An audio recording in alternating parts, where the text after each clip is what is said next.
बांधकाम कामगार या योजनेमध्ये स्कॉलरशिप योजना आहे, त्यामध्ये कोणत्या विद्यार्थ्याला किती स्कॉलरशिप मिळते हे डाऊट तुम्हाला भरपूर आला असेल. तर हे डाऊट आपण या व्हिडिओमध्ये क्लिअर करणार आहोत. तर नमस्कार मित्रांनो, मी रोहन चव्हाण. स्वागत आहे तुमचं रोहन इन्फो चॅनलमध्ये. तुमच्याही मनातले हा प्रश्न असणार की कोणत्या वर्गात शिकत असला विद्यार्थी त्याला किती रुपये स्कॉलरशिप मिळते, तर त्यासाठी कोणता डॉक्युमेंट लागते, काय पात्रता आहे, हे संपूर्ण माहिती याच व्हिडिओमध्ये दिलेली आहे.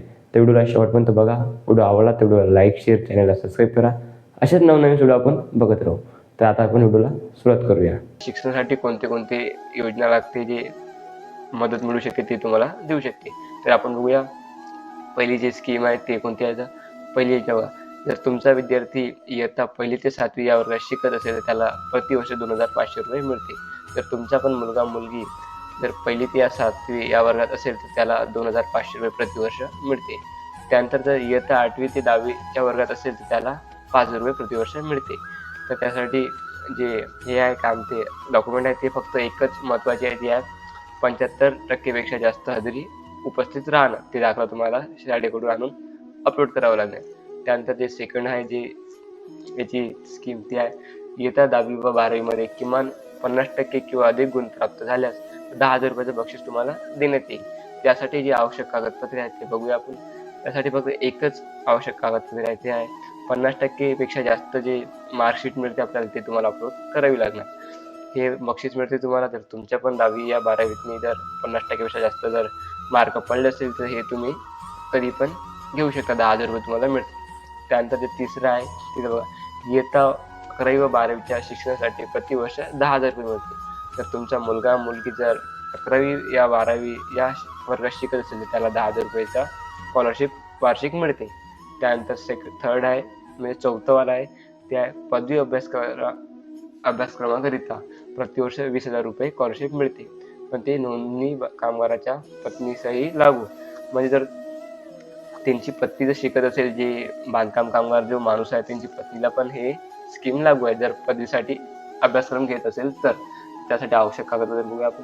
मागील शैक्षणिक इयत्तेत उत्तीर्ण झाल्याचे गुणपत्रिका, म्हणजे तुमचं 12वीतनी पास झाल्याची मार्कशीट तुम्हाला अपलोड करावं लागणार. त्यानंतर सेकंडवाला आहे, चालू शैक्षणिक वर्षात प्रवेश घेतल्याबाबतची पावती किंवा बोनाफाईड. तुम्हाला जे ॲडमिशन पावती ते द्यायची किंवा बोनाफाईड जी मिळते ते पण दिली तर चालते.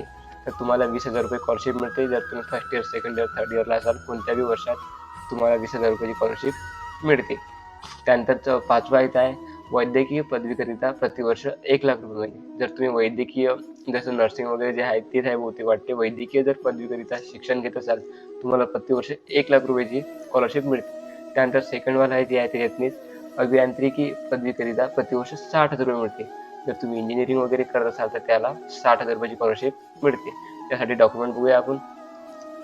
इथे मागील शैक्षणिक इयत्तेत उत्तीर्ण झाल्याचे पत्रिका. जर तुम्ही जे मागील शैक्षणिक 10वी 12वी जी असेल तुमची पदवी वगैरे त्यामध्ये पास झाल्याची मार्कशीट तुम्हाला अपलोड करावी लागणार. त्यानंतर चालू वर्षाची प्रवेश घेतल्याबाबतची पावती किंवा बोनाफाईड पण अपलोड करणार. हे दोनच डॉक्युमेंट आहे आणि तुमची पत्नीला पण लागू आहे. जर तुम्ही माणूस असाल, जर तुमची पत्नी शिकत असेल तर त्याला पण स्कॉलरशिप मिळते.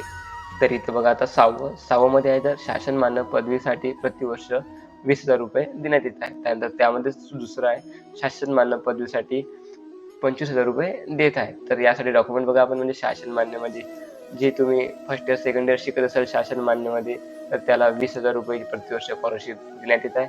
त्यानंतर तुम्ही पोस्ट ग्रॅज्युएशनसाठी शिकत असाल जसं की ग्रॅज्युएशन नंतर, तर तुम्हाला 25,000 रुपये प्रतिवर्ष देण्यात येत आहे.